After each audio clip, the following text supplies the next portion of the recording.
Welcome back once again to the coverage of the Remote Duel TCG Invitational. Sorry once again, but we are trying some things out to figure out what's causing these problems. And I'm sure by today and surely tomorrow everything will go much smoother. But we left in the beginning of the match between Jean-Luc Bernard and Valerio, so I say we just go back to them as quickly as possible and try and enjoy the rest of their match. Yeah, so here is where we left, but the Twin Twister is definitely making a new appearance. I don't think it's too great, depending where it was used, but it will actually be quite useful as you cannot resolve the Pandemonium. So it's actually really strong here. Yeah, Because I think what happened is we quickly missed it is he activated Bow Wow and then he got chained to that, so the Pandemonium couldn't have been chained, and this is huge from Jean-Luc. We could actually see an OTK from Valerio quite easily there. So Twin Twisters, we talked about how they would have been really good against the Mystic Mine, but they're actually putting in some big work here, so let's see. yeah, we were definitely not expecting Twin Twister, but we said this like even before we started the match. We were not actually expecting this from Valerio, because like most of the players don't usually play Twin Twister in the main deck, but it's paying off. Not against the Mystic Mine, but after an impressive tour from Jean-Luc.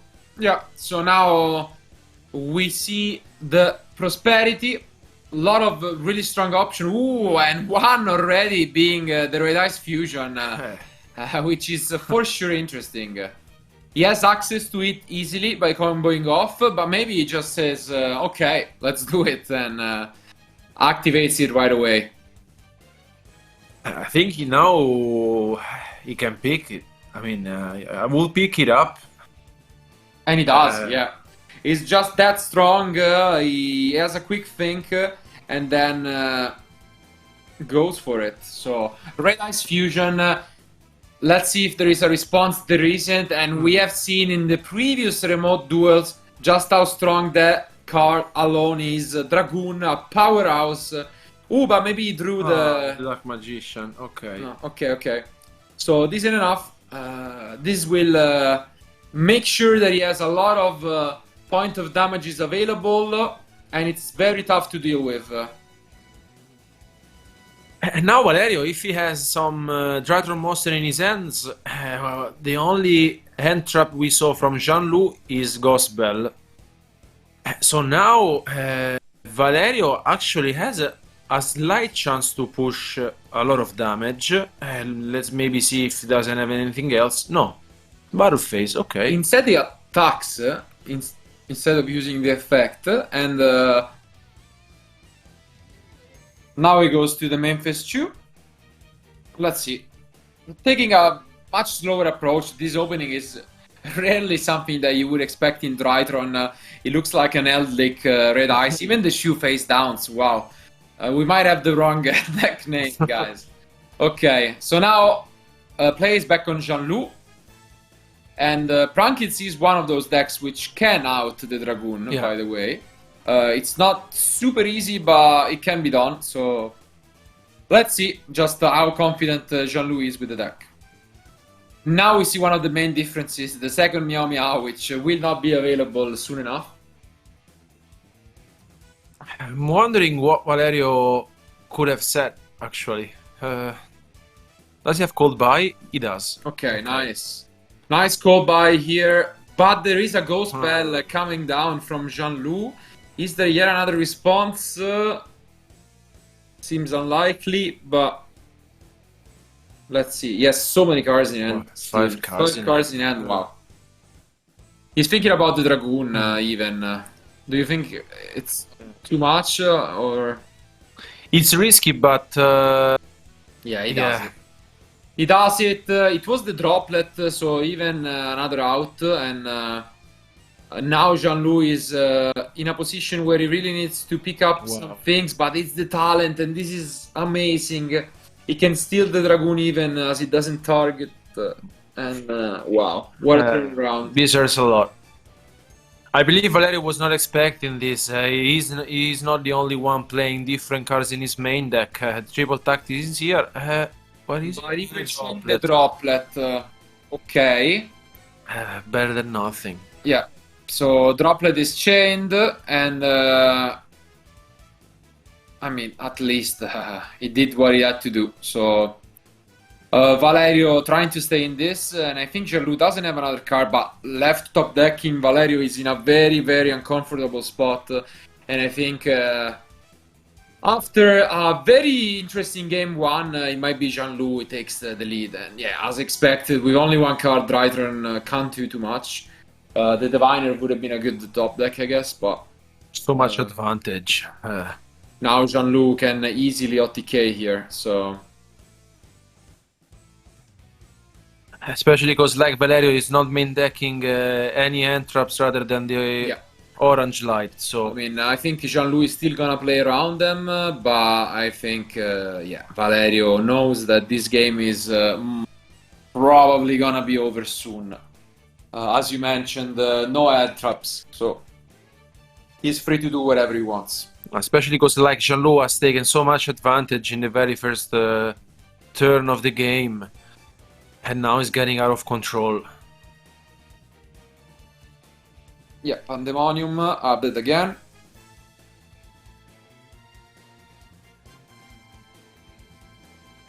Also, I think if you're Valerio, you really need to pick up your cards because of time. We know that there are still 39 minutes remaining, but Prankits is great at winning when time is over, and you really don't want to waste time against them. It doesn't make any sense to do so. No, especially because like you really need to think if there will be a card saving me, which card is going to be. In this spot, I cannot think of a single card. No way. I mean, so yeah.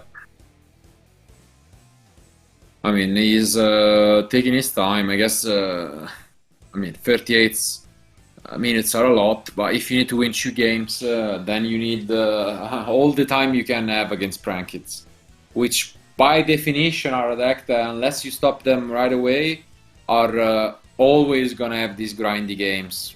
And yeah, you can see here Valerio kind of accepting whatever is happening, but I don't know. I think he really should try and think about the next game and save as much time as he can. Now Jean-Luc, I think he has like 7-8 cards in hand, so...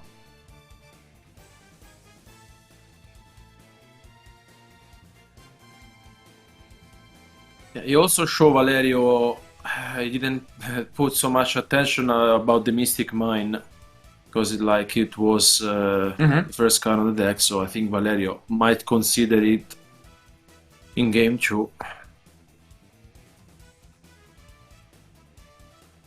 But yeah, as we mentioned, this is what the Prankits deck is really good at doing. Usually you see it turn 1, but then if you're not able to OTK, it just gets there every turn, repeating and doing the same kind of things over and over again. So, I mean, there is a reason why it has been successful and why it has been also touched by the new Forbidden Unlimited list. Yeah, it was even strong when Meow Mao was not there, but now that it has been limited to 1, I think the deck still can be played, of course in a different way, but the deck is very powerful.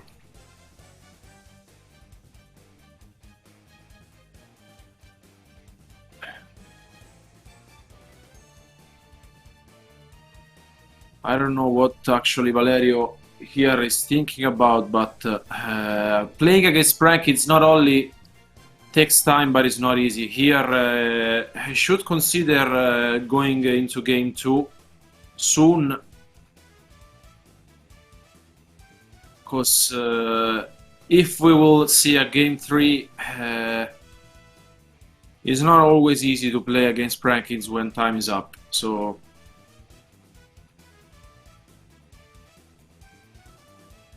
okay, So it seems like Jean-Luc is gonna make Access code. yeah, access code and just OTK instead of wasting time.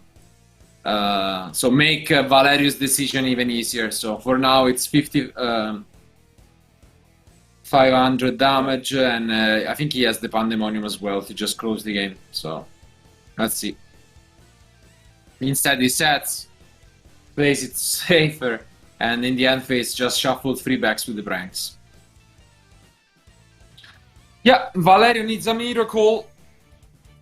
It probably doesn't exist, but let's see.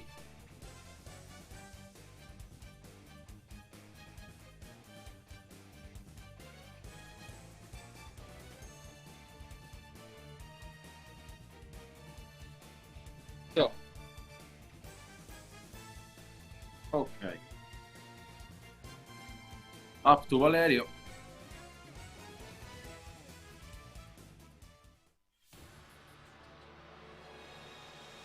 Yeah, gonna check out. He doesn't have any sort of setup, and if he didn't activate the Prosperity at the beginning, as you can see, he wouldn't have even revealed his opponent his deck. Because honestly, he didn't play a single Drytron card, but he picks up finally his card. We'll see if those 6 minutes are going to cost him a potential game 3. But now he's for sure gonna go first. Combo off as hard as he can, and I'm not even sure if he's gonna touch out all his side decks, because it seems like it's a bunch of cards for going second. Yeah, pretty much. I don't believe Valerio will side in anything, maybe just if he really wants to a triple tactics talent, but rather than that... Probably just the talent, Yeah. I would say. On the other hand, Jean-Luc was already quite prepared with what are 14 entrops in the main deck, alongside the Mystic Mind package, so that's pretty impressive. And alongside that, his side deck is insane. Yeah. He has free Duel and Lock, which we already seen how good they are in this matchup, and free Alley of Justice, Cycle Reader, which are also just there for this matchup alone. So I think he came prepared, and he came with a solid plan. So if I would choose here and now, I would say Jean-Luc gets it every time.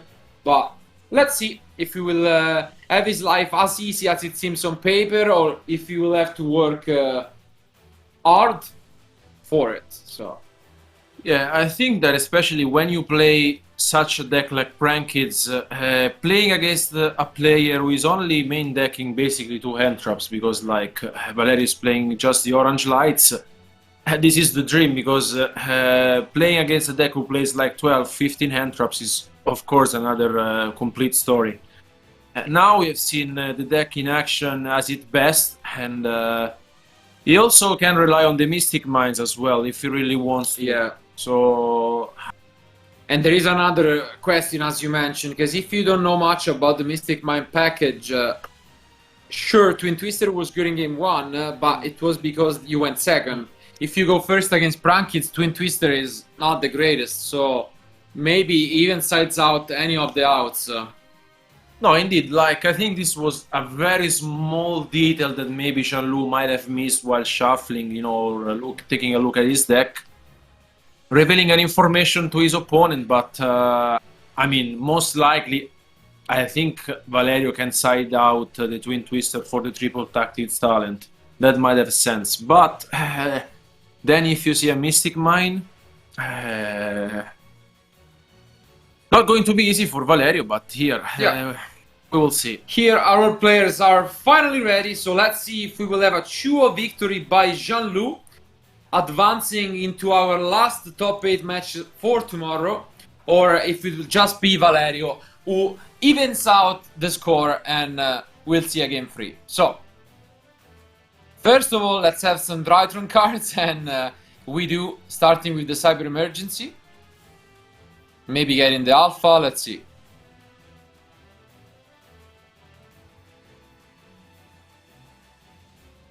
And let's see especially if Duel and Lock comes down, because that could hurt significantly already. If not not shutting down the turn.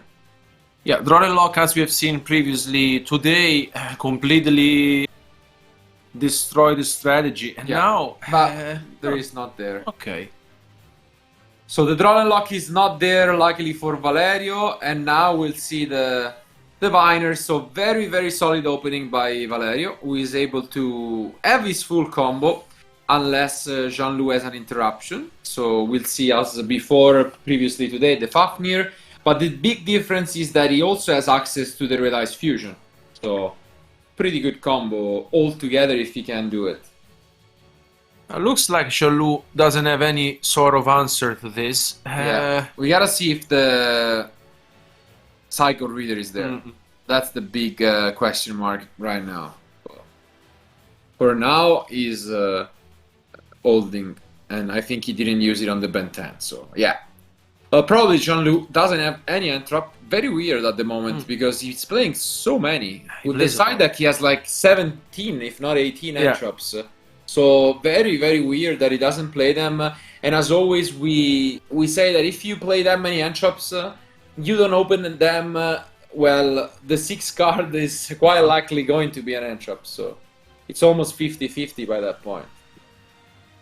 And now I guess the Herald of Ultimateness, maybe we will see it in action soon.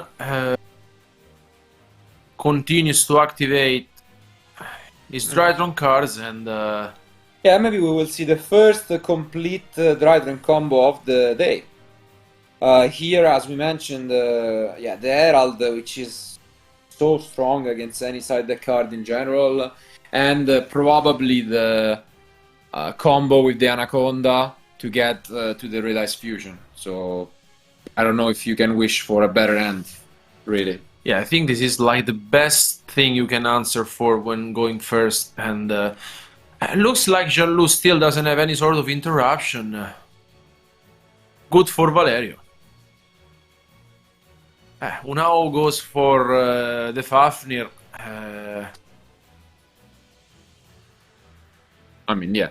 Up until this point, there is nothing particularly unusual, I would say.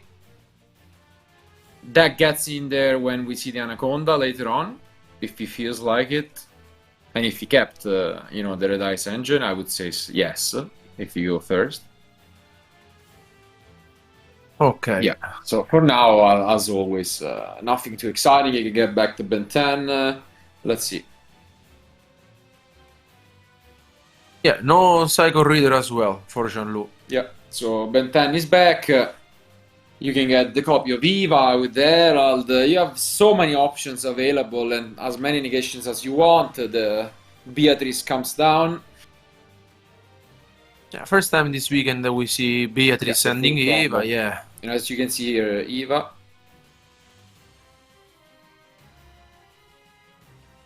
This is the best start Valerio could have asked for, actually. Sure. Wondering what Jean-Luc does have in hand. Like playing the 17, 18 interrupts and... yeah, the problem is Mystic Mine is not even that great if you're facing an Herald. Yeah. With that many cards, especially, so... Let's see. And here, as you can see, is... it really depends on how many copies of Eva you play and the discussion between the deck after and before the new and latest Forbidden Unlimited list. As it could give you 2 more negations if you have a second copy of Eva, but the risk of bricking is higher, of course. Okay, so for now, Valerio is free to continue. Yeah, so far so good. I think we will soon see the Herald of Ultimateness on the field. Yeah, right here and right now. Let's see one last time if Jean-Luc has any response. Would be quite surprising if he did, but yeah, he doesn't. Oh, he does actually. Okay. Okay, it's the Ghost Bell. Okay, he waited quite a lot, but in the end he does activate the Ghost Bell. And let's see. Yeah, curious to see why he decided to activate it here now. I mean, we also know that the Herald is in the end from Valerio, the orange light. Yeah. So worst case scenario, you can even negate it with that, but let's see. He just has to do a quick calculations whether it's worth it or not. And it still has access to the Red Ice Fusion, by the way. I think it's worth it to negate if you feel like, oh, yes, goodbye. Okay. Okay. That's even an easier decision than and a no-brainer, I would say, if you have the cold buy. And this means that even the draw and lock would have not made a difference in this game. So, absurd opening here by Valerio. We're gonna have pretty much as many negates as you can wish for. And even the red eyes right here if he wants to continue. So, best opening ever, actually, from that. No, yeah, definitely a strong show. So.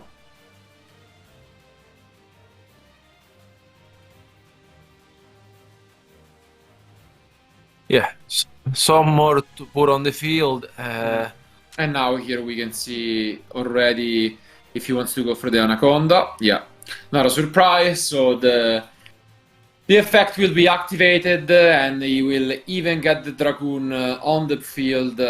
What a strong and convincing start from Valerio. It might be even way more than he needs, but he doesn't want to mess around. And like he has 4 cards in hand, Dragoon, he can basically negate every single card of Jean-Luc's side. So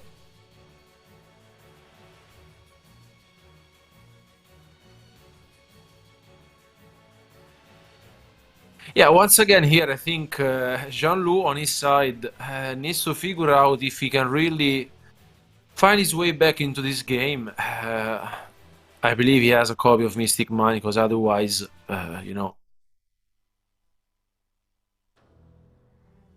Yeah, but it's not even enough because of the Herald. So he needs like the Droplet to maybe try him back. I think, yeah, Droplet is probably one of the best cards you can have.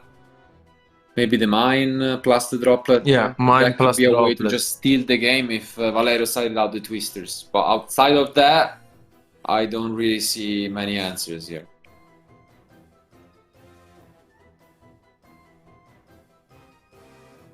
I think just making some clarification here on how Valerio summoned the Anaconda.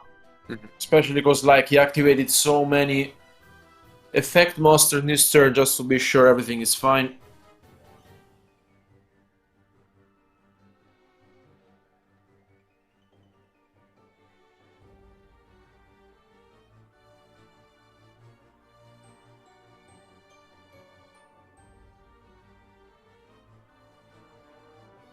Yeah, just doing a quick calculation.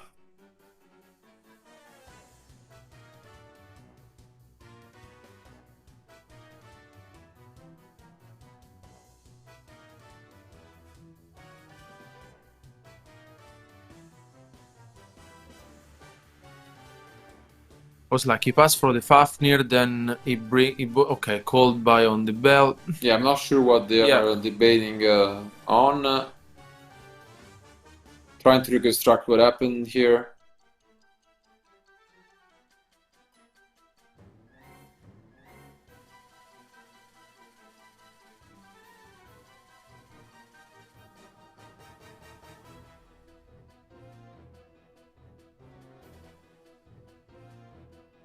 Yeah, anyways, if everything is fine, I think Valerio find a way to like put Jean-Luc in serious troubles here. Just figuring out if everything is fine.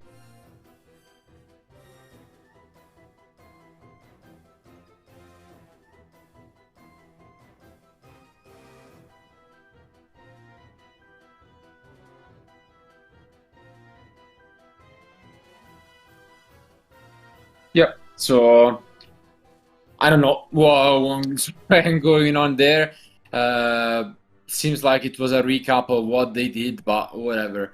As we mentioned, Valerio was free to continue, and he did by summoning the Dragoon. And now the setup with the Dragoon and the Herald is just really, really strong. So he will even go to the next phase and immediately activate the Arbitrius in the draw phase. And yeah, I think Jean-Luc has seen enough. Okay. Not a surprise. So you could have been able to send the second copy of Viva if you wanted, for example. But it's 1-1. So no matter how much we liked the build from Jean-Luc going in second, it seemed like Valerio opening was way too much, and the single ghost bell was not enough. Which means that now it's Jean-Luc who will try again to start with the Prankids opening, and he will do so again, not really siding in many cards. Yeah, I mean, if you saw, like, he already started to shuffle, so he doesn't want to take his hands on his side deck. Means, like, he's not doing everything else, he will just leave his deck as he was in game 2. And on Valerio's side, on the other way, I think he really needs to find a way to contrast Jean-Luc's strategy. Because, like, as we've seen in game 1, it was at a certain point he had so many cards in hand and on the field. It was like enough. Against this kind of matchup, of course, there's like Dark Cooler no more, but Drawn and Lock for sure is like another good card. I mean, we'll see. It's a weird one in a way because it's not necessarily too great against Prankids, but he does have a few options. The Twister worked out really well, so I think we see the triple tactics talent for sure, and we could see the Feather Duster coming. Nibiru is also a weird one, but usually it's very good. So probably just side in those and call it a day. So let's see. No matter what, as mentioned, this is the second to last match for the day, and we are finding out who will advance to the last top 8 match of tomorrow. So Valerio trying to become the 4th and final Italian out of all, which all won in advance to the next match, and Jean-Luc trying to defend, his lonely Prankid decks, the only one out of the 16 players this weekend. You can now see Valerio is very hard thinking about his decision. I think he has a lot of solution about his side deck, but you really want to be sure that you pick up the best cards.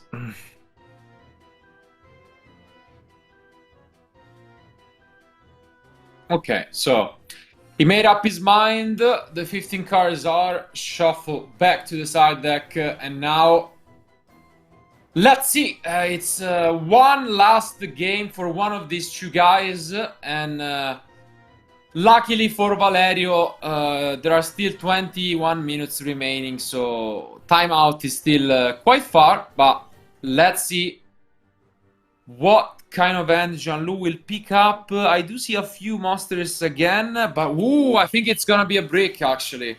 Yeah, heartbreaking opening by Jean-Luc. We might have a quick one on our ends. I saw a lot of monsters, but that mean a lot of end shops then. Just a face down and end. Definitely not the way you want to start things off. While the prosperity is a great way to do it for Valerio. I saw from Jean-Luc's side at least one Seagull Reader, but okay. soon see. Like starting like this with Prankids is not something that you actually see every day. Especially because like you pay multiple monsters. No, with the Meow Meow especially, he also plays Terraforming, so he has a lot of cards to open it up, so I don't know. It's definitely not unusual, but it can happen, and it's the easiest way Prankids just give up. So, again, we see the prosperity. Let's see, a lot of different options for Valerio here. I think you definitely look for combo cards, maybe Called by the Grave, Talent, yeah. Right. All of those are really nice. Ooh, the Ben 10 even. Okay. A lot of really good options, to be fair. One better than another. Yeah. Here you can pick the talent if you want to. Yeah, if you have already a good hand, you can pick the talent for sure. Also, because you know your opponent bricked. Otherwise, I would say both Ben 10. I mean, even the quick. I mean, I don't know. There are so many options. Okay. Yeah, I agree. That's probably better than. Ooh. Ah, Zeta. Okay. Okay. He changed his mind. At the very last second, Valerio changes his mind, and let's see. Okay. For now, there is no entry from Jean-Luc, so he will allow that to resolve. He can get the Ben 10 from the bottom of the deck. Let's see. Yeah, not a surprise. The usual stuff here. And let's see if you're right, and we will see the Psycho Reader. I think so, yeah. Wow. Ooh. Very clutch Psycho Reader here, and let's see if we have a response. Doesn't look like it, so this will hurt significantly if it resolves. Does he have Cold Pie? But no, I don't think so. Otherwise, no, I think it's a no-brainer, yeah. But I mean, the talent would have been nice now. So let's see. This hurts really, really badly. I don't think Valerio was expecting this. No, not at all. He might have gotten too excited by the opening of just set 1 and pass, and this actually sets him back a lot. Because now, yeah, losing Ben 10 like that forever is definitely tough, and you need to rethink of all the combos you had in mind, because this gives the deck a completely different dimension. So even Fafnir gets much worse. Yeah. So let's see.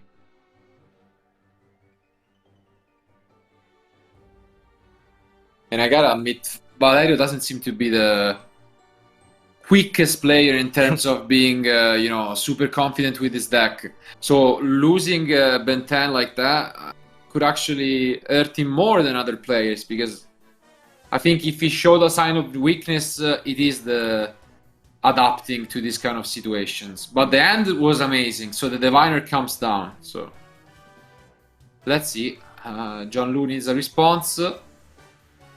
yeah, of course, losing the Benton hurts a lot. But on the other hand, I think that he can still, you know, try to find a way.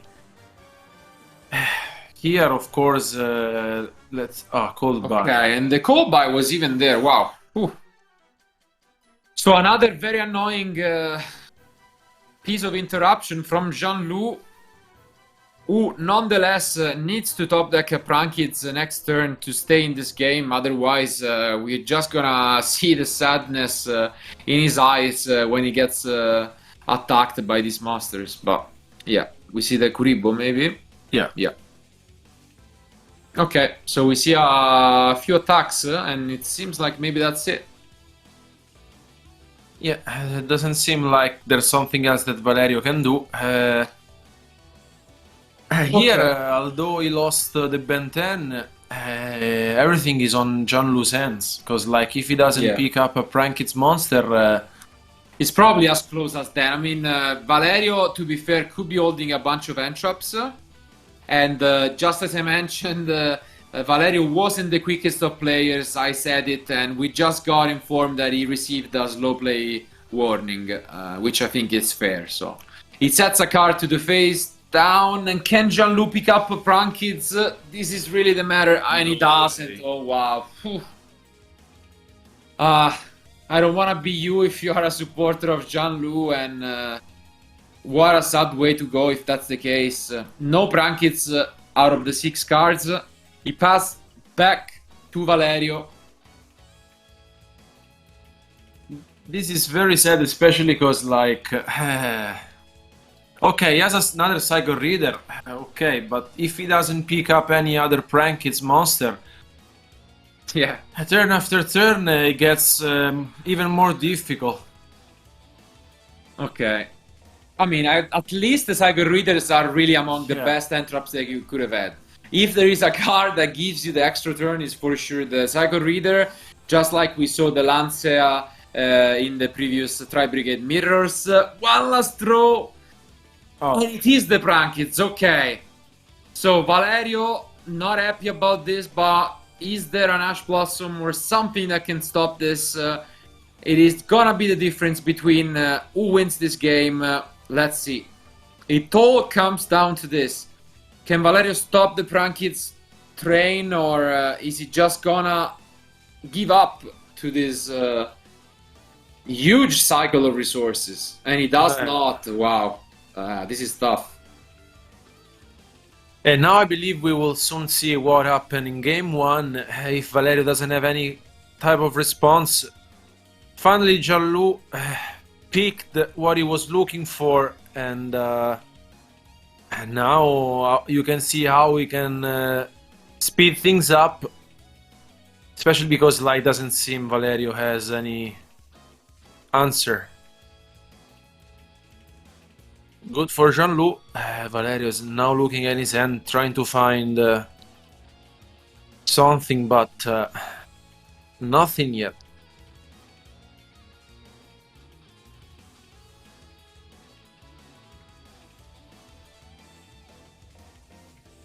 Okay.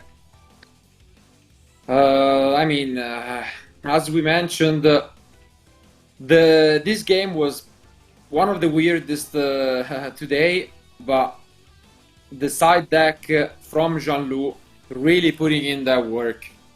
He's one of the few players this weekend playing the Cycle Reader, and I don't think any other Entrap would have the same impact, honestly. Even think about the draws. I think he would have lost 100% if those were a couple of draw and lock birds. Instead, I mean, here we see the Linkuribo, whatever. But this is a lot of advantage for Jean-Luc back. And even the life points matter now. As he gets back, I would say 1500 life points the gap.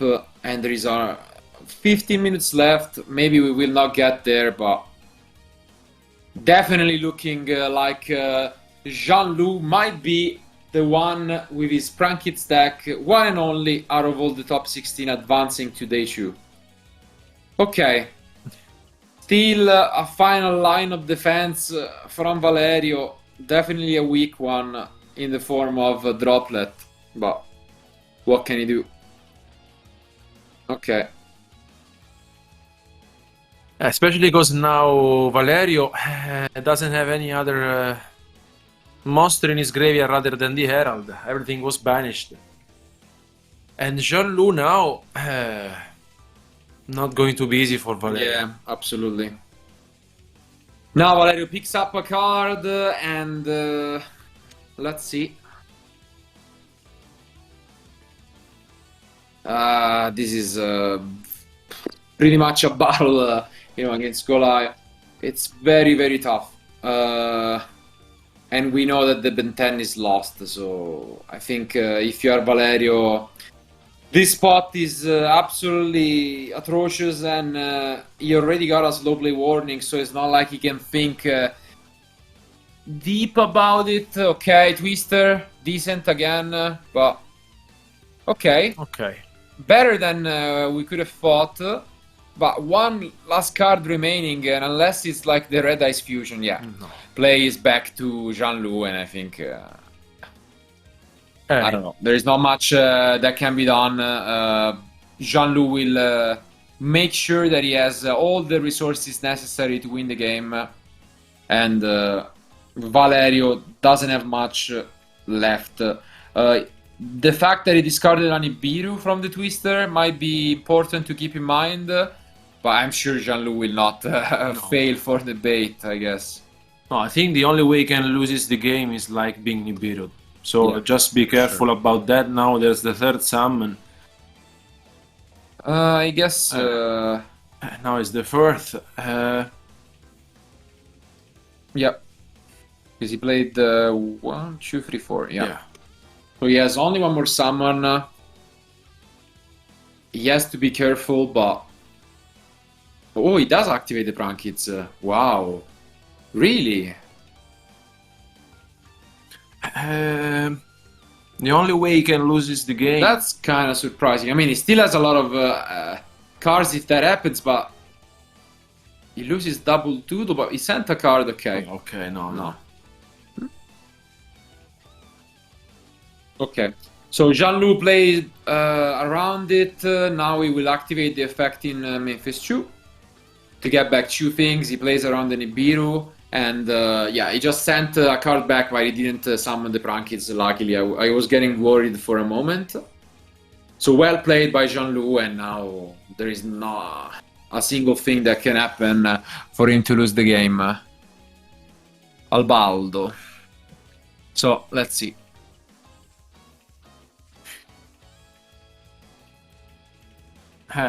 Valerio left with only one card in hand. Does he have the Nibiru? I think he has. Indeed, yeah. He had the Nibiru. Yeah, I mean, not a surprise. No surprise. Not that he had much of a choice. Of course, you can feel bad for him. Double Nibiru and Twister, but this game was definitely not what we expected. The two Psycho Readers Ardono Prankids were enough to keep Valerio out of the game long enough to top deck Prankids. And now it is what we see every time. The Prankid deck just being completely in the driver's seat and no option whatsoever of losing this game anymore, I believe. So we'll see Valerio pick up a card, make up his mind, and probably we are gonna see a scoop soon enough.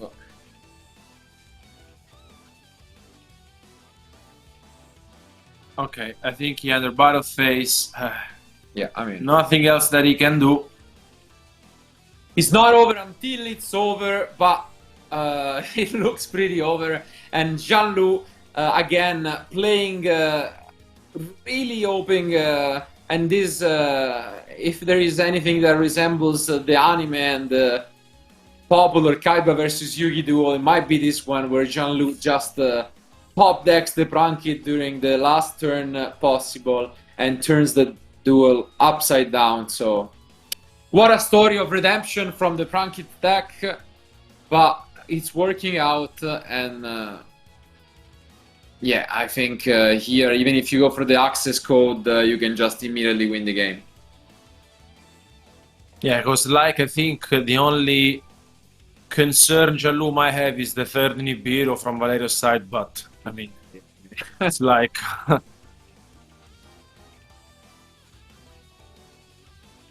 I'm pretty sure with the pranks set up, yeah, you can even win just by 500 for 6 turns in a row at this point. So, yeah.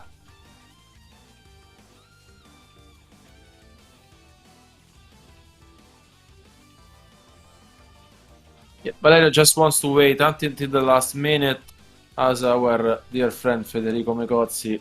It's not over until it's not over. Yeah, until he loses in the finals.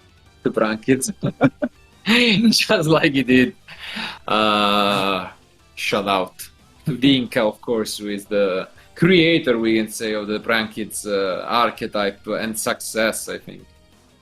But Jean-Luc, again, trying to do the same thing over and over again, and will finally bring out the Butler and will easily OTK here. Even the Butler alone is enough with the Meow Meow, so I think we can quickly call this game over and this match.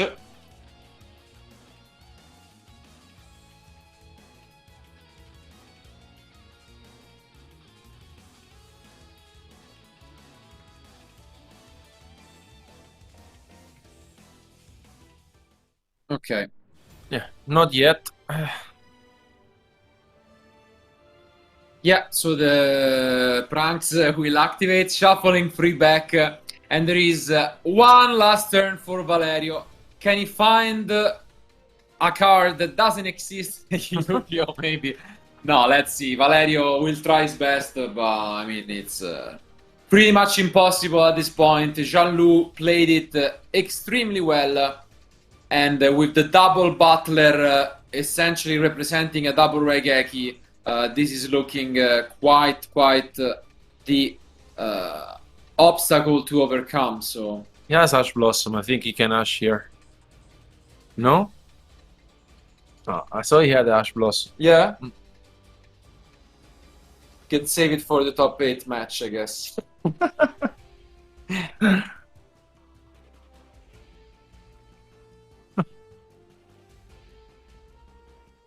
Just like Federico Pastore on the Maxi back 2014, 17.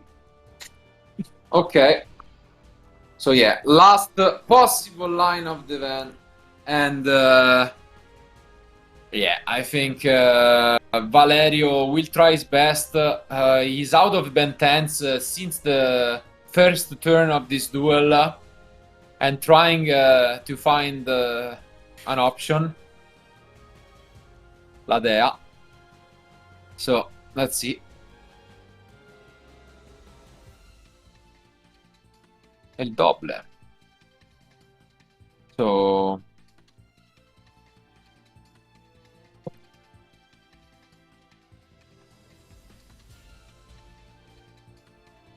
I think now just I don't know, just I mean, you wants to can banish the survive. Meow Meow, yeah, and that's what happens. So, you banish the Meow Meow, you regeki the field, and Valerio picks up his cards. Unfortunately, he's the one and only Italian who got kicked out of the event yet. Congratulations to Jean-Luc, and kudos to Valerio for putting up a good fight. But we have our first participant advancing to the last top 8 match for tomorrow. Congratulations, Jean-Luc. Let's go back to us quickly for the post-match discussion.